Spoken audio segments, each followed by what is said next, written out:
Episode 8. Only after the man-eater had left did the guards stand up and follow him sheepishly at a distance. The man-eater stopped running when he saw no one was pursuing him anymore. When the guards saw the man-eater walking, they made a plan to rescue the merchant, but no one was brave enough to put it into practice. Eventually, there was one brave young man who reminded his fellows, "We had the duty to guard the merchant, but we failed to protect him. Who would ever want to hire us again? Follow me, let's try and catch him," he called, and then he ran after the man-eater. The man-eater heard the shouting and saw people running after him. He started running again, but inadvertently stepped on an acacia spike. The spike impaled his foot from one side and poked out the other, causing heavy bleeding and excruciating pain. The man-eater knew if he continued to carry the merchant, he would not get away. He dropped the merchant and hobbled away. When the guards saw the merchant had been abandoned by the man-eater, they surrounded him and found he was not too badly injured.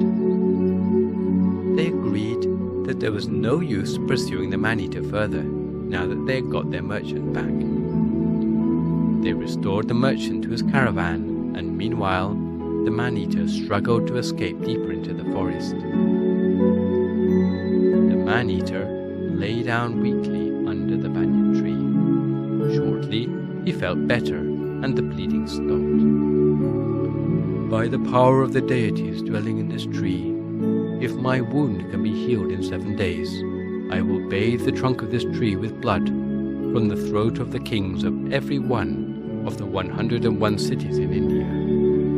I will bedeck this tree with those kings' entrails in place of ribbons. I will make an offering of all those kings' flesh to you." It is common for those at their wits' end to resort to miraculous powers. The man-eater was no different. For him, tree sprites were his last refuge. Later he lay down and rested. He didn't go anywhere, and this protected his wound from infection. He starved himself because he had nothing to eat, and was aware of the flies swarming over his wound. His body soon became emaciated from lack of food and water. Soon his wound dried up and healed. Within 7 days, the man-eater was able to walk again normally.